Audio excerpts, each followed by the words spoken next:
प्रिय दोस्तों, नमस्कार। ओम ध्वनि का रहस्य क्या है?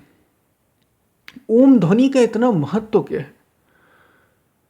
ओंकार ध्वनि वास्तव में क्या है? इसी इसी पर हम वीडियो में बात करेंगे। उससे पहले अगर आप चैनल पर नए हैं तो सब्सक्राइब भी करें। वीडियो को पूरा सुनेंगे तो आप इसका अधिक से अधिक लाभ ले पाएंगे। पसंद आए तो शेयर ज़रूर करें, शेयर करना ना भूलें। ओम ध्वनि, ओम शब्द, वास्तव में जो ओम शब्द ही है ये 3 शब्दों से मिलकर बना है। आ, उ और माँ।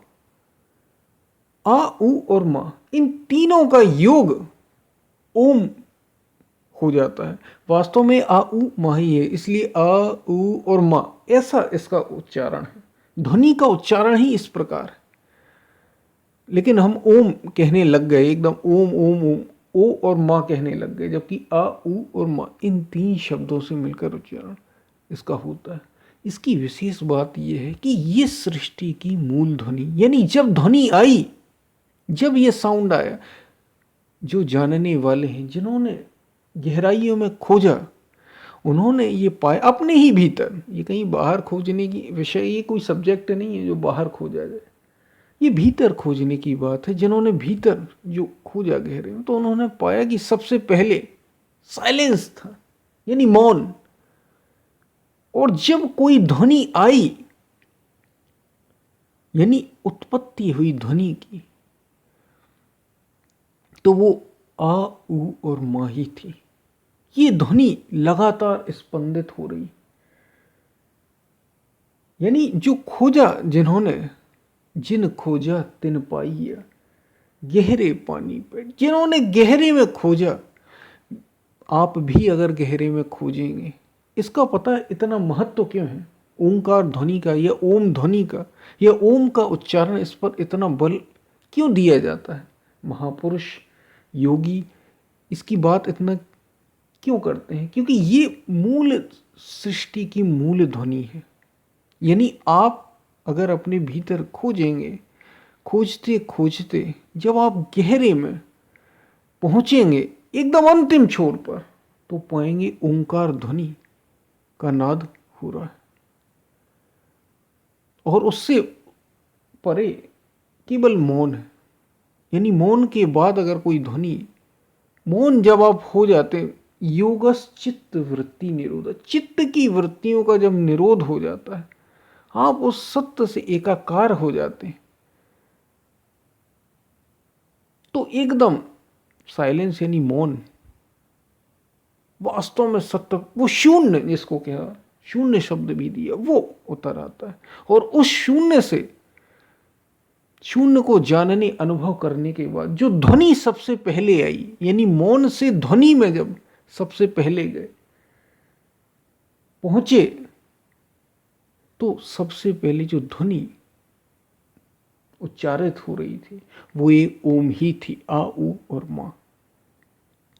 इसलिए जो लोग ओम का उच्चारण करते हैं, बड़ा ध्यान दिया जाता है, योगियों द्वारा कहा जाता है ओम का उच्चारण। हमने भी अपने वीडियो में बात की कि ओम का उच्चारण कैसे करें, कितने बार करें।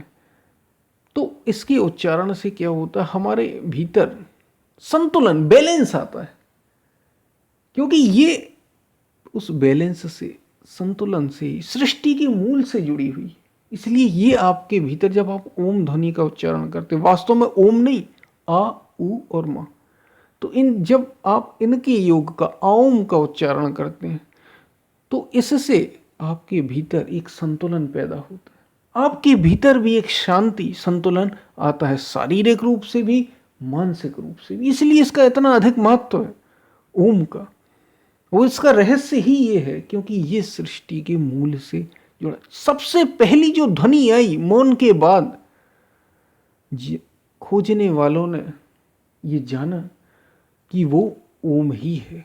वो ध्वनि लगातार गुंजायमान हो रही है। और बाहर जो हम भौतिक रूप से, यानी फिजिकल रूप से हम जो ये ध्वनियाँ करते हैं, ये, इसमें क्या होता है, हम दूसरे का सहारा लेते हैं। दो के संघर्ष से पैदा होती, घर्षण से पैदा होती, दो के आपस में मिलने से पैदा होती, यानी द्वैत से पैदा हुई। ये जितने भी बाहर के हम इंस्ट्रूमेंट हो, सारी चीज़ें आप देखेंगे वो बजाने से ही होता है। आप कुछ भी चीज़ें करें, वो पियानो हो, गिटार हो, तबला हो, कोई भी जितने भी इंस्ट्रूमेंट होते हैं हमारे, उन सब में आपस में कुछ ना कुछ टकराव होता है तो ध्वनि पैदा होती है। टकराव से ही तो ध्वनि पैदा होती है और हमें वो संगीत सुनाई देता है, वो संगीत सुनाई देता है। लेकिन जो ये ओम का संगीत है, दरअसल ओम का, आ उ और मा का, इसकी विशेष बात ये है कि ये बिना किसी टकराव के, बिना किसी संघर्ष के ही भीतर निरंतर चल रही है। ये सतत चलने वाली ध्वनि है जो द्वैत से पैदा होती, जो संसार की ध्वनि आपको सुनाई देती है। ये एक समय बाद रुक जाती है क्योंकि टकराव से पैदा हो रही है। संघर्ष कब तक चलेगा, घर्षण कब तक होगा, आपस में टकराव जैसे ही बंद हुआ ध्वनि बंद हो जाएगी। लेकिन जो ये ओंकार की ध्वनि, इसलिए इसे ओंकार की ध्वनि भी कह दी। गुरु नानक देव कह रहे हैं एक ओंकार सतनाम, सदा से है ये, यानी ये जो ध्वनि है सतत गुंजायमान है, ओम ध्वनि। ये नाद, इसलिए इसको नाद भी कहा, नाद ध्वनि। नाद, नाद शब्द से भी इसे जोड़ा, यानी नाद है। ये सतत प्रवाहित हो रहा है और इसमें किसी दूसरे की जरूरत नहीं, ये दो के टकराव से पैदा नहीं हो रहा, ये स्वतः ही स्फूर्त। मौन के बाद जो सबसे पहली ध्वनि हुई वो ओम ही थी। इसलिए ओम का उच्चारण करने से शारीरिक रूप से भी संतुलन पैदा होता है, शरीर स्वस्थ होता है, क्योंकि संतुलन से ही जुड़ी है, मूल से ही जुड़ी है। इसलिए इसके इतने अधिक लाभ है। और फिर मानसिक स्वास्थ्य भी धीरे धीरे पूरी आपकी बॉडी में, आपके पूरे शरीर में संतुलन पैदा होता है। इसलिए ओम का इतना उच्चारण बताया जाता है किस तरीके से करें। ओम नहीं, अ उ और म, तीन के योग से ओम।